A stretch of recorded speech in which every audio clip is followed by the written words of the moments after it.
Hello hi ನಮಸ್ಕಾರ ವೀಕ್ಷಕರೇ, ಹೇಗಿದ್ದೀರಾ ಎಲ್ಲರೂ? ನಾನು ನಿಮ್ಮ ಶಯಾನ್. ವೀಕ್ಷಕರೇ, ಕೆಂಗೇರಿ ಉಪನಗರದ ಸಮೀಪದಲ್ಲಿರುವ ಮರೆಯಪ್ಪನ ಪಾಳ್ಯದಲ್ಲಿ ನಾನಿದ್ದೇನೆ.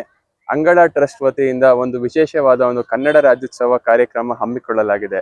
ಸಾಕಷ್ಟು ಗಣ್ಯರು ನನ್ನ ಜೊತೆ ಇದ್ದಾರೆ. ಮೊಟ್ಟ ಮೊದಲನೇದಾಗಿ ಟ್ರಸ್ಟಿನ ಅಧ್ಯಕ್ಷರು ಅಂಗಳ ಮೇಡಮ್, ಅಂಗಳ ಟ್ರಸ್ಟಿನ ಅಧ್ಯಕ್ಷರು ನನ್ನ ಜೊತೆ ಇದ್ದಾರೆ. ಅವರೊಂದಿಗೆ ನೇರವಾಗಿ ಮಾತನಾಡುತ್ತಾ ಹೋಗ್ತೇನೆ. ಮೇಡಮ್ ನಮಸ್ಕಾರ. ನಮಸ್ಕಾರ ಸರ್. ನಮಸ್ತೆ ಎವ್ರಿವನ್. ಆ್ಯಕ್ಚುಲಿ ನನ್ನ ಕನ್ನಡ ಸ್ವಲ್ಪ ಕಷ್ಟ, ಬಟ್ ಕನ್ನಡ ರಾಜ್ಯೋತ್ಸವ ಮಾಡ್ತಾ ಇದ್ದೀನಿ because I am north Indian. And ಇಲ್ಲಿ ಬಂದು ಮಾಸ್ಟರ್ಸ್ ಎಲ್ಲ ಭರತನಾಟ್ಯಂ ಎಲ್ಲ ಮಾಸ್ಟರ್ಸ್ ಮಾಡಿಕೊಂಡು ಚಿಕ್ಕದಾಗಿ ಒಂದು ಟ್ರಸ್ಟ್ ಮಾಡಿಕೊಂಡು ಈಗ ತುಂಬ ದೊಡ್ಡದಾಗಿ ನನ್ನ ಅಂಗಳ ಫ್ಯಾಮಿಲಿ ಆಗಿಬಿಟ್ಟಿದೆ. ಇಲ್ಲಿ ಎಲ್ಲರೂ ಇದೆ. ಸೊ ಇದು 3ನೇ ವರ್ಷ ನಂದು ಕನ್ನಡ ರಾಜ್ಯೋತ್ಸವ ಮಾಡ್ತಾ ಇದ್ದೀನಿ ಅಂತ. ಎಲ್ಲ ಕಲ್ಚರಲ್ ಆ್ಯಕ್ಟಿವಿಟೀಸ್ ಇದೆ. ಸೊ ನಾನು ಅಂಗಳ ಬಗ್ಗೆ ಏನು ಹೇಳಬೇಕು ಅಂದರೆ, ನಾನು ಆ್ಯಕ್ಚುಲಿ ಹೇಳಕ್ಕೆ ಸ್ಟಾರ್ಟ್ ಮಾಡ್ತೀನಿ ಅಂದರೆ ನಾನು ಒಂಥರ ಇಮೋಷನಲ್ ಆಗಿಬಿಡ್ತೀವಿ. So I proceed here. My team ಮಾತಾಡ್ತಾರೆ. ನನ್ನ ಹೆಸರು ಪಲ್ಲವಿ ಅಂತ. ನಾನು ನನ್ನ ಮಗಳು ಇಲ್ಲಿ ಅಂಗಳ ಟ್ರಸ್ಟ್ ಅಲ್ಲಿ ಸುಮಾರು 4ನೇ ವರ್ಷದಿಂದ ನೃತ್ಯ ಕಲಿತಾ ಇದ್ದಾಳೆ. ಇವರು ನಮ್ಮ ಅಂಗಳ ಟ್ರಸ್ಟ್ ನ ಸುಷ್ಮಾ ಭಟ್ಟಾಚಾರ್ಜಿ. ಮೂಲತಃ ಬೆಂಗಾಲಿ ಆದ್ರೂ ಕನ್ನಡವನ್ನ ನಿರರ್ಗಳವಾಗಿ ಮಾತನಾಡ್ತಾರೆ. ಇವರ ಟ್ರಸ್ಟ್ ನಲ್ಲಿ ನನ್ನ ಮಗಳು ಪರಿಣಿತ ಅನ್ನೋಳು ಸುಮಾರು 4 ವರ್ಷದಿಂದ ಸಂಗೀತ ನೃತ್ಯಾಭ್ಯಾಸವನ್ನ ಮಾಡ್ತಿದ್ದಾಳೆ. ಅದನ್ನ ಹೇಳ್ಕೊಡೋದಕ್ಕೆ ತುಂಬಾ ಖುಷಿ ಆಗತ್ತೆ. ಇವರು ಎಲ್ಲಾ ಮಕ್ಕಳಿಗೂ ಹೇಳ್ಕೊಡೋದಲ್ದೆ ಅವ್ರ ಜೊತೆ ಅವರ ಬೆಳವಣಿಗೆಯನ್ನು ಸಹ ಇವರು ಗಮನಿಸ್ತಾ ಬಂದಿದ್ದಾರೆ. ಅಲ್ಲದೆ ಇವರ ಪ್ರಮುಖವಾದದ್ದು ಇನ್ನೊಂದೇನು ಅಂತಂದ್ರೆ, ಸಾಮಾನ್ಯವಾಗಿ ಬೇರೆ ಯಾರು ಕನ್ನಡ ರಾಜ್ಯೋತ್ಸವನ್ನ ಆಚರಣೆ ಮಾಡೋದು ನಾವು ನೋಡಿರಲ್ಲ. ಬೇರೆ ಯಾವ್ದಾದ್ರು ಒಂದು ನೃತ್ಯ ಶಾಲೆ ಆಗಿರ್ಬೋದು, ಮತ್ತೊಂದಾಗಿರ್ಬೋದು, ಯಾವ್ದಾದ್ರು ಸಂಗೀತ ಕಾರ್ಯಕ್ರಮದ ಇರ್ಬೋದು. ಬಟ್ ಇವರು ಸುಮಾರು ಇದು 3ನೇ ವರ್ಷದ್ದು ನಾವು ಕನ್ನಡ ರಾಜ್ಯೋತ್ಸವನ ಆಚರಣೆ ಮಾಡ್ತಾ ಇದೀವಿ. ಅದಕ್ಕೆಲ್ಲ ಇವ್ರು ತುಂಬಾ ಸಹಾಯ ಮಾಡ್ತಿದ್ದಾರೆ, ಮತ್ತೆ ಬೆಂಬಲವಾಗಿ ನಿಂತಿದ್ದಾರೆ. ಪ್ರತಿಯೊಂದು ಸಹ ಇವರೇ ನೋಡ್ಕೊತಾ ಇರೋದು. ಸೊ ಇವತ್ತಿನ ಕಾರ್ಯಕ್ರಮದಲ್ಲಿ ವಿಶೇಷ ಅತಿಥಿಗಳಾಗಿ ಯಾರು ಬರ್ತಿದ್ದಾರೆ ಮೇಡಮ್? ಸರ್ ನಮಸ್ತೆ. ಇವತ್ತಿನ ಪ್ರಮುಖ ಅತಿಥಿಗಳು ಅಂದ್ರೆ ರಾಜ್ಕುಮಾರ್ ಅವರ ಪುತ್ರಿಯಾದಂತಹ ಲಕ್ಷ್ಮಿ ಅಮ್ಮನವರು ಬರ್ತಿದ್ದಾರೆ. ಅವರೇ ಮೇನ್ ಪ್ರಮುಖವಾದ ಆಕರ್ಷಣೆ ಇವತ್ತು. ಆಮೇಲೆ ಇದು ಡಿಕೆಡಿ ಕೊರಿಯೋಗ್ರಾಫರ್ ಅದ್ಭುತ್ ವರುಣ್ ಅಂತ ಅವರು ಬರ್ತಾ ಇದಾರೆ. ನಾವು ಫ್ರೆಂಡ್ಸ್ ಅಲ್ಲೇ ಇದೀವಿ. ಸೊ ಅವರು ಬರ್ತಾ ಇದಾರೆ ಸಪೋರ್ಟ್ ಮಾಡಕ್ಕೆ. ಸುಮಾರು ಜನ ಹಂಗೆ ಇದೆ ಸಪೋರ್ಟರ್ಸ್. ಎಷ್ಟು ಹೆಸರು ಹೇಳೋಣ ಅಂತ, ಮುಖ್ಯವಾಗಿ ಅವರಿಬ್ರು ಬರ್ತಾ ಇದಾರೆ. ನಮಸ್ಕಾರ. ಮೊದಲನಾಗಿ ಜಗತ್ತಿನ ಮೂಲೆ ಮೂಲೆಯಲ್ಲಿರುವ ಎಲ್ಲಾ ಕನ್ನಡಿಗರಿಗೆ ಕನ್ನಡ ರಾಜ್ಯೋತ್ಸವದ ಹಾರ್ದಿಕ ಶುಭಾಶಯಗಳು.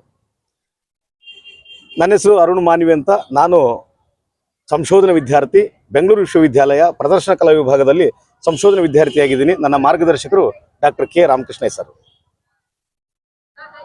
ಸುಷಾಮ ಅವ್ರ ಬಗ್ಗೆ ಹೇಳಬೇಕು ಅಂತ ಹೇಳಿದ್ರೆ, ಇವರು ನಮ್ಮ ಪ್ರದರ್ಶನ ಕಲಾ ವಿಭಾಗದಲ್ಲಿ MA ಇನ್ ಡ್ಯಾನ್ಸ್ ಅಲ್ಲಿ ಭರತನಾಟ್ಯದಲ್ಲಿ 2 ವರ್ಷ ಮುಗಿಸ್ಕೊಂಡು 2 ವರ್ಷದಲ್ಲಿ ಬಹಳ ಚೆನ್ನಾಗಿ ಕನ್ನಡ ಮಾತಾಡೋದನ್ನು ಕಲ್ತ್ಕೊಂಡಿದ್ದು ಅಲ್ಲದೆ, ಅಂಗಳ ಅಂತ ಒಂದು ಟ್ರಸ್ಟ್ ನ ಮಾಡಿ ಕಳೆದ 3 ವರ್ಷಗಳಿಂದ ನಿರಂತರವಾಗಿ ಕನ್ನಡ ರಾಜ್ಯೋತ್ಸವದ ಕಾರ್ಯಕ್ರಮವನ್ನ ಮಾಡ್ತಾ ಬಂದಿದ್ದಾರೆ.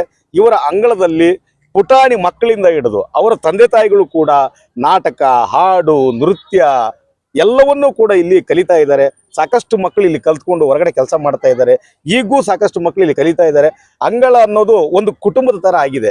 ಅವ್ರು ಬಂದು ಕಳೆದ 2 ವರ್ಷದಲ್ಲಿ ನಿಜಕ್ಕೂ ಖುಷಿ ಆಗೋದು. ಮತ್ತೆ ನಾನು ಇದನ್ನ ಇವ್ರನ್ನೆಲ್ಲ ಇನ್ಸ್ಪೈರ್ ತಗೋಬೇಕಂತ ನಾನು ಹೇಳೋದು. ಬೇರೆಯವರೆಲ್ಲರೂ ಕೂಡ ಇವ್ರನ್ನ ಮಾದರಿಯಾಗಿ ತಗೋಬೇಕು.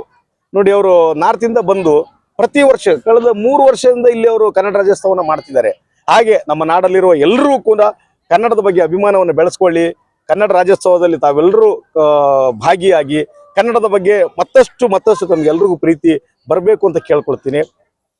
ಹಾಗೆ ಕಳೆದ 3 ವರ್ಷದಿಂದ ಬರೀ ಸಾಂಸ್ಕೃತಿಕ ಕಾರ್ಯಕ್ರಮ ಮಾಡೋದು ಅಲ್ಲದೆ, ಸಾಕಷ್ಟು ಮಕ್ಕಳನ್ನು ನಾನು ಆಗ್ಲೇ ಹೇಳ್ದಂಗೆ ಅವರ ಪ್ರತಿಭೆಯನ್ನ ಹೊರತಂದು ಅವರು ನಾಡಿನಾದ್ಯಂತ ಹೊರಗಡೆ ಎಲ್ಲೇ ಹೋದ್ರು ಕೂಡ ಅವರು ತಮ್ಮ ಪ್ರದರ್ಶನ ಮಾಡೋದಕ್ಕೆ ಅವರಿಗೊಂದು ಸ್ಫೂರ್ತಿಯನ್ನ, ಒಂದು ಶಕ್ತಿಯನ್ನ, ಒಂದು ಧೈರ್ಯವನ್ನ, ಆತ್ಮಸ್ಥೈರ್ಯವನ್ನ ತುಂಬಿ ಆ ಮಕ್ಕಳನ್ನ ಒಂದು ಕುಟುಂಬದಲ್ಲಿ ಆಸ್ ಅ ಟೀಚರ್ ಅಲ್ಲ, ಒಂದು ತಾಯಿಯಾಗಿ, ಒಂದು ಅಕ್ಕನಾಗಿ, ಒಂದು ಸ್ನೇಹಿತೆಯಾಗಿ ಅವರಿಗೆಲ್ಲ ಹೇಳ್ಕೊಡುವಂತ ಪರಿನ ನಾನು ನೋಡಿದ್ದೀನಿ.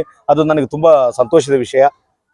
ಹೀಗೆ ತಾವು ಕೂಡ ನಮ್ಮ ಈ ಅಂಗಳ ಸಂಸ್ಥೆಗೆ ಪ್ರೋತ್ಸಾಹ ನೀಡಬೇಕು. ನಿಮ್ಮ ಪ್ರೋತ್ಸಾಹ ಸಹಕಾರ ನಮಗೆ ಬೇಕು ಅಂತ ಕೇಳ್ಕೊಳ್ತಾ ಇದ್ದೀನಿ. ಮತ್ತೊಮ್ಮೆ ತಮ್ಮೆಲ್ಲರಿಗೂ ಕೂಡ ಕನ್ನಡ ರಾಜ್ಯೋತ್ಸವದ ಹಾರ್ದಿಕ ಶುಭಾಶಯಗಳು. ಬೆಂಗಾಲಿಯಿಂದ ಬಂದಿದ್ದಂತ ಮೇಡಮ್ ಅವ್ರು ತಿಳಿಸ್ಕೊಟ್ರು. ಹೌದು, ಇಲ್ಲಿ ಬೆಂಗಾಲಿಯಿಂದ ಬಂದು ಇಲ್ಲಿ ಜರ್ನಿನ ಸ್ಟಾರ್ಟ್ ಮಾಡೋದಂದ್ರೆ ಅಷ್ಟೊಂದು ಈಸಿ ಅಲ್ಲ. ಸೊ ಸಪೋರ್ಟ್ ಆಗಿ ನಿಂತ್ಕೊಂಡಿದ್ದು ಯಾರು ಸರ್?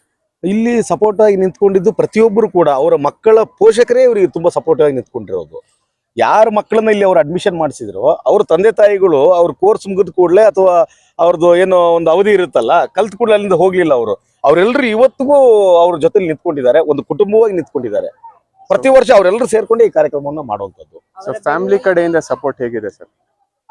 ಅವ್ರ ಫ್ಯಾಮಿಲಿ ಕಡೆಯಿಂದ ಒಳ್ಳೆ ಸಪೋರ್ಟ್ ಇರೋದ್ರಿಂದ ಅವ್ರು ಇದ್ದಾರೆ ನೋಡಿ. ಪ್ರತಿ ವರ್ಷ ಅವ್ರ ತಾಯಿ ಊರಿಂದ ಇಲ್ಲಿಗೆ ಬರ್ತಾರೆ, ಅವರೆಲ್ಲ ದೂರದಿಂದ, ಅವ್ರ ತಂದೆ, ಅವ್ರ ತಾಯಿ, ಆಮೇಲೆ ಅವ್ರ ಅಣ್ಣ ಇದ್ದಾರೆ, ಅವ್ರ ತಮ್ಮ ಎಲ್ಲರೂ ಬರ್ತಾರೆ. ಪ್ರತಿ ವರ್ಷ ಕನ್ನಡ ರಾಜ್ಯೋತ್ಸವ ಕಾರ್ಯಕ್ರಮ ಬಂದ್ರೆ ಅವ್ರು ಅಲ್ಲಿಂದ ಎಲ್ಲರೂ ಬಂದು ಇಲ್ಲೊಂದು ವಾರ 10 ದಿನ ಇದ್ದು ತಿರ್ಗಾ ಮತ್ತೆ ಅವ್ರ ಊರಿಗೆ ಹೋಗ್ತಾರೆ. ಅಷ್ಟೊಂದು ಅವರ ಸಪೋರ್ಟ್ ಕನ್ನಡಕ್ಕೆ ಇದೆ, ಮತ್ತೆ ಅವ್ರ ಮಗಳ ಮೇಲೆ ಇದೆ, ಅವ್ರ ಅಂಗಳ ಸಂಸ್ಥೆಗೂ ಇದೆ. ಮುಖ್ಯವಾಗಿ ಅವರ ಪತಿಯಾದಂತಹ ಪವನ್ ಸುಮಾರ್ ಕೊಂಡಜ್ಜಾರ್ ಅವರು ಮೇನ್ ಅವ್ರಿಗೆ ಬೆನ್ನೆಲುಬಾಗಿ ನಿಂತಿದ್ದಾರೆ. ಅದನ್ನ ಹೇಳಿ ಪವನ್ ಅವರು ಇಲ್ಲಿಯವರೇ, ಅವರು ಕೂಡ ನಮ್ಮ ಪ್ರದರ್ಶನ ಕಲಾ ವಿಭಾಗದಲ್ಲಿ 2 ವರ್ಷಗಳ ಕಾಲ MA ಇನ್ ಡ್ರಾಮಾದಲ್ಲಿ ಸ್ನಾತಕೋತ್ತರ ಪದವಿಯನ್ನು ಪಡೆದವರು. ಈಗ ಹೊರದೇಶದಲ್ಲಿ ಅವರು ಕೆಲಸ ಮಾಡ್ತಾ ಇದ್ದಾರೆ. ಅವರು ಕೂಡ ಒಳ್ಳೆ ನಟರು.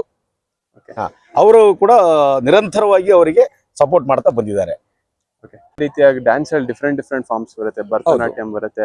ಸೊ ಯಾವ್ಯಾವ ಫಾರ್ಮ್ಸ್ ಹೇಳ್ಕೊಡ್ತೀರಾ? ಮತ್ತೆ ಮೇಡಮ್ ಅವ್ರಿಗೆ ರೀಚ್ ಆಗೋದು ಎಲ್ಲಿ ಸರ್? ಇಲ್ಲಿ ನೋಡಿ, ಅವರು ಕ್ಲಾಸಿಕಲ್ ಆಗಿ ಹೇಳ್ತಾರೆ, ಶಾಸ್ತ್ರೀಯವಾಗಿ ಇವರಿಗೆ ಭರತನಾಟ್ಯನೂ ಹೇಳ್ಕೊಡ್ತಾರೆ, ಕಥಕ್ ಹೇಳ್ಕೊಡ್ತಾರೆ, ಕುಚುಪುಡಿನೂ ಹೇಳ್ಕೊಡ್ತಾರೆ, ಎಲ್ಲವೂ ಇದೆ. ಅದ್ರ ಜೊತೆಯಲ್ಲಿ ಕಂಸಾಳೆನೂ ಹೇಳ್ಕೊಡ್ತಾರೆ. ಜಾನಪದ ಏನಿದೆಯಲ್ಲ, ಕಂಸಾಳೆನೂ ಹೇಳ್ಕೊಡ್ತಾರೆ. ಆಮೇಲೆ ಡೊಳ್ಳು ಕುಣಿತ ಇದೆ, ಯಕ್ಷಗಾನ ಇದೆ, ನಮ್ಮ ಕನ್ನಡದ ಒಂದಿಷ್ಟು ಏನು ಜಾನಪದ ಕಲೆಗಳಿದೆ ಅದೆಲ್ಲವನ್ನು ಕೂಡ ಅವ್ರು ಹೇಳ್ಕೊಡ್ತಾರೆ.